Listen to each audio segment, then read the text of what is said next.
If there was a 3-mana enchantment that made your opponent's spells cost 1 more to cast, would it be a game changer? Probably. Grand Arbiter Augustine IV is a game changer after all. It's 4 mana, and it reduces the cost of your blue spells and your white spells. But I think a enchantment that does something similar by making your opponent's spells cost 1 more would more than likely be a game changer. But I don't think anybody would be calling for it to be banned. Nobody's calling for Grand Arbiter Augustine to be banned. But people want to ban Rhystic Study. They want to ban Rhystic Study because they cannot ban other players from not paying the 1. I don't think Rhystic Study should be banned. It's only as busted as your opponents allow it to be. You just always pay the 1. It's that simple. It's going to slow everybody else down. You're going to have to use removal to get rid of it. Look at Trade Secrets for comparison. That was a card that was printed in one of the first Commander decks. It's now banned in the format because of the ability for 2 players to collude and run away with the game. They just keep giving each other cards until they both drawn huge fistfuls of cards, and everybody else who didn't join in is just left in the dust. Rhystic Study offers a similar option. Let me draw cards, and your spells won't be taxed. So if 2 opponents are always paying the 1, but the 3rd opponent never pays the 1, they're essentially colluding with the Rhystic Study player. One gets to cast their spells faster than the other 2 opponents, while the Rhystic Study player draws extra cards. But Consecrated Sphinx creates a similar situation with clone effects, to where a person can clone a Consecrated Sphinx, and then suddenly those 2 players are drawing tons of cards. But they're not talking about banning Consecrated Sphinx. They were actually considering taking it off the Game Changers list. But they left it on for now. I think the fact that they're considering taking Consecrated Sphinx off of the Game Changers list rather than banning it tells me that the collusion between the Rhystic Study player and someone else is not the reason why they want to ban the card. And so, to me, I don't see any reason to ban Rhystic Study. I think it's fine. I think it is very powerful. It can be very annoying to play against, but it should be viewed like any other stacks piece. You just have to play around it, and, it's already a game changer. It's already being kept out of the lower tier decks. I think it would be a shame if Rhystic Study were to be banned, because I think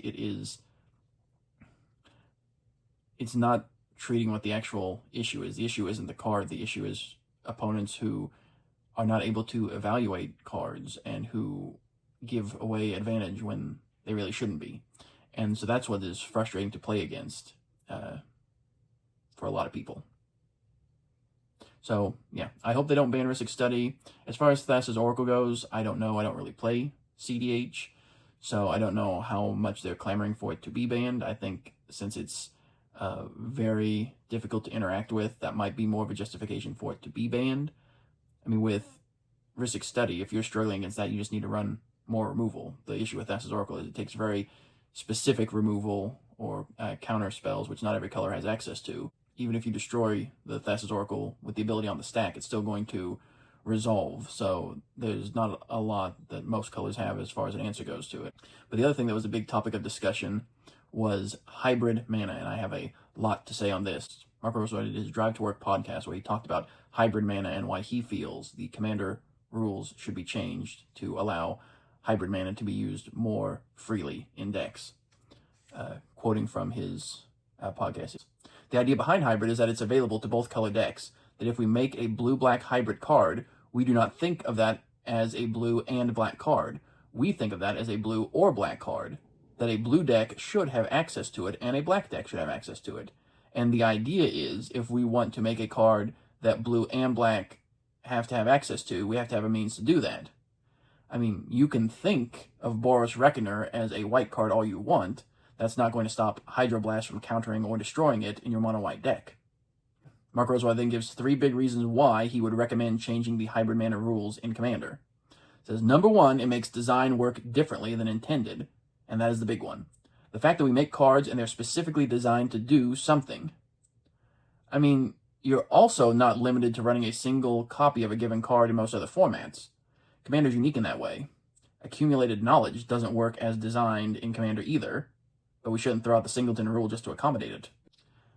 Quoting from Mark Rosewater says, so sometimes we have design space, and we are very limited in design space.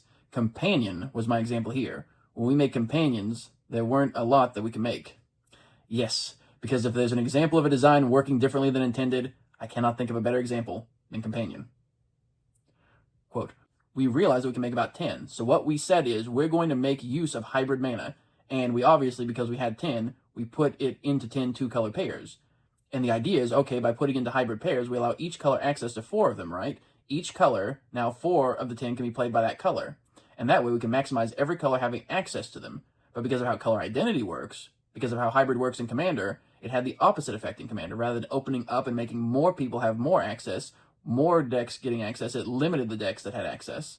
I think back to when the companions were spoiled for Ikoria and Lutri was banned as soon as it was revealed, because the restriction it imposed wasn't really a restriction in Commander. It would have basically been a free 101st card in every Izzet deck, or any deck with blue-red plus.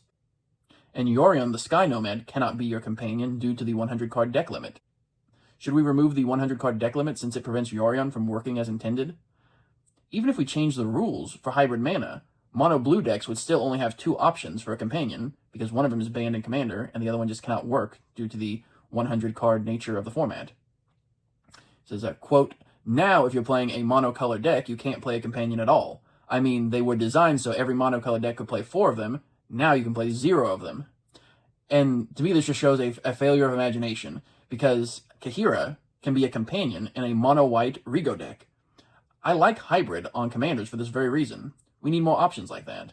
I like the ability to say, even though this was designed as a 3-color commander, you can just play it as a monocolor commander if you want, or as a 2-color. So I think there needs to be more design space like that explored. That's something that can work with the hybrid format of being flexible while still fitting within the Commander framework. He then goes on to speak of Waves of Aggression. Quote, Waves of Aggression is a red and white card that lets you attack for a second time. Normally, that's a primary red ability, and the problem we run into is that some abilities we just don't do very often. Attack twice a turn, maybe once a year we do it. So because we don't do it so often, we only tend to do it in the primary color just because, well, if we only do it once a year, we'll do it in the primary color. But at the time, we felt that white was the secondary color. I will say there's some debate right now whether it's supposed to be white or blue. That line kind of surprised me. I was like, white or blue? When has anyone other than red ever had extra combat phase granting effects? Waves of Aggression was printed 17 years ago. It's never seen a reprint. It's a $17 card played in 9,000 decks on EDH Rec. If the hybrid rules change and suddenly it's allowed to be in any deck with white, I can only imagine that price is going to shoot up until it gets a reprint. Do you know how many extra combat phase granting effects can be played in mono white or mono blue decks right now? 1. And it was printed earlier this year. Genji Glove from Final Fantasy. It's a artifact, it's a colorless option, so any deck can run it. So I do think it's kind of weird to hold up Waves of Aggression as an example of something that white is the second color in, when there's never been a mono white card that grants an extra combat phase. So maybe let's get one of those first before we start, I don't know. Quote, here's the opportunity for us to give white access to the thing. It's secondary in the ability. Because of the infrequency of the ability, it's very hard to let the secondary color do it. But we'll do it. By using hybrid, it allows us to get a second color onto the card and allow access to it. But the problem was in Commander, well, the only people that can play already can play red. If you play red, you already have access to this ability. But the problem was in Commander, I don't know, referring to the rules of your most popular format as a problem, I find that to be a problem. Quote, so the idea that we're trying to let the secondary color have access using hybrid as a tool to let you do that doesn't work in Commander, because you only have access if you already have access to the color that primarily can do it. He then goes on to talk about Spider-Man and how they used hybrid mana as a way to allow the characters to be played in more decks. So let's say we make it hybrid green-white. Now all green decks and all white decks can play it, meaning we put it in hybrid to expand the use of the character because we want people to have more access to the character. But in Commander, it restricts access. We do it specifically so more people can play it, and now less people can play it. It says the Commander rules cut off the access. But in Commander, all of a sudden now, if you're like the Vulture, that's a really favorite character, you're now obligated to play blue and black in order to play that character. So like once again, we're trying to give you more flexibility and you get less flexibility. Hybrid was invented as a way to give flexibility to us, the designers, to allow us to give more people access. And that is a lot of what hybrid is trying to do. A lot of hybrid's functionality is giving people more access, but the rules give people less access. It says it does literally the exact opposite. The reason a lot of our designs use hybrid is because it gives flexibility, and the hybrid rules take away the flexibility. And that's one of the big problems. He then goes on to say, it's not as if the cards are uncastable, but they're not meeting the design intent. And that's the point, that when we designers make something, we make conscious choices to allow people access, and when we use hybrid, we use it very much to do something. And the fact that it doesn't work causes a lot of problems. And that was one of the ongoing themes is we use hybrid, we use it a lot, our usage is, trending upward. It's a very valuable tool for us. It does a lot of things, but one of the things it does for us is provide flexibility. And part of that is giving more players more access to things we want to give them access to. But in Commander, it is restricting access, not adding access. So once again, it's flying in the face. He then brings up Sheldon. He says, I know Sheldon Minery definitely had this mindset of being exclusive. The point of color identity is not that you can play those colors, it's that you can't play other colors. No matter what format you play in, I want the rules to work the same. No matter what format you play, I want the color pie to work the same. Like we want our tools to be universal throughout, so that people can learn the rules and then follow the rules no matter how they play Magic. And so I think there's a big disconnect between Mark Rosewater and Sheldon Minery. Mark Rosewater wants to be inclusive. He wants to have it, well, if your commander is green, then it should be able to play any green card, whether it's, a hybrid green-red card, a hybrid green-white card, hybrid green-black card. If your commander is green, it can run all of them. And Sheldon Minery is very much the opposite, saying, well, if your commander is green, if he has no red, blue, black, or white on the card's color identity, then you are going to not include those cards in your deck. Your commander, whose color identity is green, is only going to play green cards or colorless cards. And so I think that's where the big disconnect here is between Mark's philosophy and Sheldon's philosophy. Quoting Mark, he said, number 3, I'll admit, I think it would make more players happy. This one, there's a lot of subjectivity to that. Obviously, it's why everyone's talking about this online right now. And so, I guess to go back to my view and my philosophy about this, I guess for my take on the whole hybrid thing, there are already so many options when building a commander deck. Restriction breeds creativity, as they say. But I'm coming from a flavor perspective. I'm the guy who I don't run off-color fetch lands in my deck. If the fetch land has a border of the text box that does not match the color of my commander, I don't run it. And one thing, it's less expensive that way if you don't need to run 10 fetch lands for every commander deck you build. But just from a flavor perspective, I think that the fetch land needs to be able to get all of the cards that you're trying to get. Now, I know that some people, if they're playing like a landfall deck, they're going to run every fetch land they can, because why not? You can, right? But like, I can't imagine running Urborg, Tomb of Yawgmoth in a deck where my commander is not black or does not have black as part of the color identity. I mean, there's tricks you can do with it. You can, run Cormus Bell, or I would not run Urborg, Tomb of Yawgmoth in a deck if my commander did not have black in their color identity. It seems so weird to me that you could play. It seems so weird to me that if the commander hybrid rules were to change, that you could run Beseech the Queen and Urborg in any deck and be able to tap 3 of your mana for black, black, black to search for a card. That just seems ridiculous to me. Going old school, when I started playing Commander, I liked it when your permanents were incapable of producing mana outside of your commander colors. I get why they changed that rule, but it was a very flavorful rule as it originally was. It's saying your commander is so adamant about only their color identity that they won't even produce mana outside of it. And I think when we lost that, we lost a little bit of what made Commander special. It's like, oh, well, now when it says it can provide mana of any color, well, now all of a sudden it's a lot easier to play off-color spells or off-color abilities, which does make things easier, more accessible for certain strategies. But, I don't know. If they do end up changing the rules to allow hybrid, I'll probably just treat them the same as I treat off-color fetch lands, and just not run any of them in my decks, because it's just more flavorful that way. But so this was what Mark Rosewater's solution was, saying, for purposes of the 99, that whenever you have a hybrid mana, you're allowed to treat it as either. So you have green, white, hybrid mana. You can treat it as green, you can treat it as white, or if you want to, you can treat it as green and white. I mean, I would argue that no matter how you want to treat it, the card is always going to be green and white in every zone, regardless of how you treat it. But he's talking about specifically for the purposes of deck construction. Quote, it is up to the person putting the card into the deck to decide how they want to treat it. But what is meant is, if you have a green-white card and you're playing a green deck, you can treat it as green. You can look at that symbol and go, it's a green mana symbol. I'm treating it as a green mana symbol. The rules let me put a green mana symbol into my deck. This may sound silly, but I think that part of the reason I have such a problem with allowing hybrid mana is just the borders. I don't want to be looking at a hybrid green-red card in my mono-green or mono-red deck. It just does not look right aesthetically. Now, I don't know how you fix it. I mean, one thing I would say is, like, if I were to redesign how hybrid mana looks or how it functions, like, the border is a big deal for me. So I would just go with a colorless border, or I would have something, I would probably do a colorless border or just make them borderless. It's a borderless card. if the border is green and red, then I want the commander to be both green and red. Now, if hybrid cards had you choose a color when you cast it, and then it was only either color but not both, I wouldn't have an issue. Like, for example, if Cheering Crowd, instead of having a red and green border, let's say it was borderless, if I had to do it, I would change how hybrid mana works. I'd say if red mana is spent to cast this spell, then the card is red. If green mana is spent to cast a spell, then it's green. And if you spend red and green mana to cast a spell, then it is both red and green. I think that that would solve a lot of issues that I have with hybrid mana as far as commander goes, just because I like the idea of every card in your green deck being green and no other color.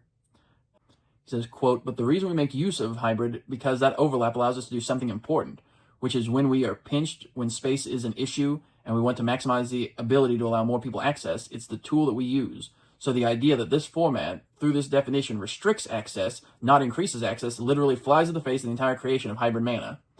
He's getting pretty animated about that. He's very upset about Commander and the restrictions imposed by a commander's color identity, preventing you from running off-color spells and effects like that. I don't think we've gone far enough.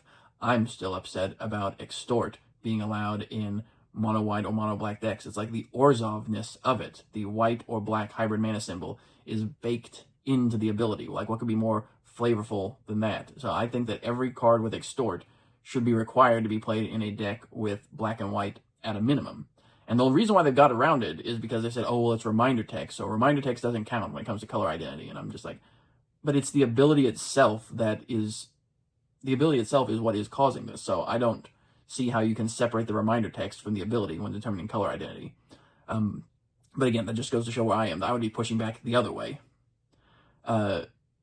And I guess if if the rule for hybrid mana changes, then they won't have to hide behind reminder text as an excuse. They can just say, oh, well, it's hybrid mana, so you can just treat it as either or, and it won't be an issue. So suddenly, we won't have to hide behind reminder text being an excuse as to why Extort is not a black-white plus limiting ability.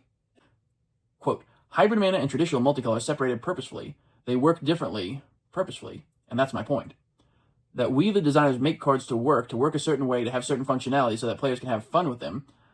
It says, "I'm not against the idea of deck restrictions. I like restrictions. I'm just saying that in this particular case, I do think that giving people access, A, follows what most people think does work, and B, follows the intent that we mean when we make the cards, so that we can increase flexibility with them, so that more people have access. And it allows us to usually take things that are restricted and make them less restricted, and that the current rule only makes them more restricted. And that just really flies in the face and does things like less people play companions, less people have access to secondary colors. It just lets people have less access to things in a way that I think is not good." That's my argument. So that's his argument for why hybrid mana should be changed in Commander. But it's not that simple, is it? Because they're talking about things like Waves of Aggression would be allowed in mono-white decks because it only has hybrid mana symbols. But what about cards like Deathrite Shaman? Well, that can only be in a Golgari deck because it has a black mana symbol and a green mana symbol on the card. And so when determining color identity for that, even though it is a hybrid mana symbol for its casting cost, the fact that it has a solid black mana symbol and a solid green mana symbol means it is Golgari. You cannot play that in your green deck. Even if you've got other ways to generate black mana, so you could use both abilities effectively, you're still not allowed to run Deathrite Shaman in your mono green deck because of the solid black mana symbol. And so is that working as intended? Or should we remove further color identity and just say anything goes? You can just play whatever you want in any deck. You can play your Deathrite Shaman in your mono green deck because, hey, you can use Cryptolith Rites to generate black mana anyway, so what's the big deal? You can run Urborg, Tomb of Yawgmoth in your mono green deck. So you've got all these ways to generate black mana in your mono green deck. And it's like, where does it end, you know? Now, to be clear, they're not talking about allowing it so Deathrite Shaman can be played in mono green decks, but I'm saying if the point is to allow the cards to do what they were intended to do, then what's even the point of having a color identity restriction in the first place? Any rules change which increases the available card pool is something which I'm going to push back against. I liked when Commander taught people about the color pie and what your deck building choices said about you. Your commander would only care about cards within their colors and have disdain for off-color cards. I don't think there's anything wrong with that. In other formats, you can run cards in whatever color combination you can reasonably play. WotC did a deck, a Graveborn deck, which is all about Reanimator. And so that deck featured a lot of creatures in various colors that you could not reasonably be expected to cast for their mana value. But in that deck, the point was not to cast them, but to reanimate them with your different spells and discarding them. That's something that doesn't really exist in Commander. That whole archetype doesn't exist, in that you're limited to cards that you could cast in your Commander's colors. You can't play off-color reanimation targets in your Reanimator deck. And so that's one whole, that's not just a card, that's a whole archetype that doesn't work the same in Commander as it does in other formats. Because with Reanimate, that's one of the whole things, is that you don't care what the card's mana value is, you don't care what the card's mana cost is, because you're not paying it. The color identity doesn't matter in a Reanimator deck, because they'll play things that they have no intention of casting anyways. And so I don't think that we should try and make it so Reanimator works in Commander as it works in other formats, and I don't think we should try and make Hybrid work in Commander as it works in other formats, because they're different formats. Commander was meant to be a departure from that. Your available card pool was meant to be a reflection of your Commander. The more changes we make like this, like allowing hybrid mana, the less that seems to matter. And for many people, probably never mattered. Not everyone cares about form over function. They just want to have the most options, the fewest restrictions on card selection. That's definitely where Mark Rosewater seems to land. Hybrid was designed so that either color of deck could play it. My complaint is not about mechanics or how cards were designed to be played. My critique is on the Commander format and how it was designed to be played. With a limited card pool defined by your Commander's color identity, and from a flavor perspective, I can't reconcile a card which is blue-green in all zones being played in a mono-green deck just because the card cost hybrid blue-green. Take this card from Modern Horizons 2. It has no mana cost. It's listed as a black-red card in all zones for the purpose of color identity. Can this be played in a mono-red deck because it only has hybrid mana symbols? Could this be played in a mono-black deck because it only has hybrid mana symbols? Mark Rosewater says that hybrid mana should be allowed in either color deck because that's how those cards were designed. But Phyrexian mana cards can't be played in any deck willing to pay life, despite that being how those cards were designed. So they're willing to draw a line against cards playing as designed when it comes to paying life instead of mana. To be clear, I'm not advocating that Spellskite should be legal in all Commander decks. Now, the color identity of that card is blue because of the hybrid Phyrexian mana symbol on the card, even though the card itself is colorless. Being able to run Fiend Artisan in your mono-black deck is just as absurd to me as being able to run Birthing Pod in your mono-black deck. I don't think either should be allowed in Commander as far as color identity goes. I mean, take a look at the new hybrid cards in Lorwyn Eclipsed. It has non-hybrid mana symbols in it, so something like Deceit, you're not going to be able to run that in your mono-blue or mono-black deck if you just only cared about one option. This one, you have to only run it in a blue and black deck plus. The idea of playing Evelyn the Covetous in an Edgar Markov deck would be disgusting, so that is a reason enough alone to not change the hybrid mana rules. I will admit that there are some interesting things, like playing Swans of Baron Argol in a deck that's either blue or white, or doesn't require both blue and white in order to be played. Same thing with Sig River Cutthroat. I think that could be great in any mono-blue Merfolk deck, or a Simic Merfolk deck, or even a Bant Merfolk deck. You wouldn't need to worry about having blank. But as much as I think that those would be nice additions for Commander if this thing were to change as far as hybrid mana goes, I just don't like the change. I honestly have less of a problem with cards that are a single color on the front side and a different color on the back. Like, let's say that somebody had a Giada Font of Hope deck. I would have much less issue with them running Archangel Avacyn in their Giada deck, even though the back of the card is mono red. The front of the card is mono white. If we want to talk about cards being able to be played as intended, Archangel Avacyn was intended to be played in any deck that could produce white mana. You didn't have to worry about producing red at all. She could turn red, but it didn't affect the playability of the card as far as deck construction goes. And now, to be clear, I'm not advocating that this change should be made, but I take less of an issue with that, mainly because that when you're looking at the card before the game starts, all the cards in your mono-white Giada deck on the front-facing side are going to be white. Same thing with Elbrus the Binding Blade. Now that card has a legendary creature on the backside that is black, but it is a colorless artifact on the front side. So should that be allowed to go in any deck? I mean, you can play Merit Lage in any deck. It produces a black token, and this is sort of like a riff on that, and then it creates a legendary thing. So like if Elbrus the Binding Blade, instead of flipping to the backside and having a creature, now you can't play it unless your deck has black in it. But if Elbrus the Binding Blade created a token instead, well, now suddenly you can run it in any deck, because the creating a off-color token doesn't matter either. So, I don't know. I look at this and I just think that ultimately I hope the hybrid rules don't change. Now, even if they do, even if Mark Rosewater wins out and they decide to make it so hybrid mana can go in more decks, I think it's going to make more cards even more ubiquitous because, suddenly if you have a hybrid card that is a staple, then suddenly it's not going in 20% of decks, it's going in 40% of decks, and I don't know what that does for the format as far as the homogenization of Commander goes. I think that this is a mistake. I hope that cooler heads prevail and that Commander is able to keep its identity as a very flavorful format. But thank you so much for listening. I'd really love to hear your opinions in the comments. Do you agree with Mark Rosewater? Do you think that the hybrid mana rules for Commander should be changed to allow cards to be played in more decks? Or do you like the more restrictive, exclusionary format that Commander was intended to be from the beginning, by only allowing cards which match your Commander's color's identity to be played in your Commander decks? I'm definitely in the camp of the latter. I think that there are already more options for decks than people could reasonably use, and changing hybrid mana just to make a few things a little more, to give people a few more options, I don't think it's worth it. I don't think it's worth losing one of the rules that makes Commander so unique and different from other Magic formats, where you really don't have to worry about things like color identity and what that even means. If you want to play Magic without color identity, there's literally any other format. This was something that was carved out to be its own thing, and I worry that we're slowly losing that, and it is becoming just another format. For now, I'm hopeful that hybrid will stay the way it is, that enough people will voice their opinions, and that we'll be able to sort of push back against this change. But thank you so much for listening. I appreciate you taking the time to go over Mark Rosewater's thoughts on this and hear some thoughts of my own. But please feel free to comment below what you think about the hybrid mana change, or what you think about Rhystic Study. Do you think that should be banned? Do you like to play it? Do you think that people are just not evaluating it correctly, and that's really the bigger issue that should be addressed? But thanks again. Please be sure to like and subscribe, and I'll be back later with another video.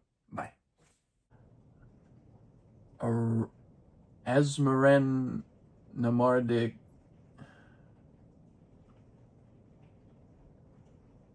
Azmarena Demardic Castic. Asmore. Asmoranomardicaldis. I can't say it. Asmoranomardicaldis. Take this card from Modern Horizons 2.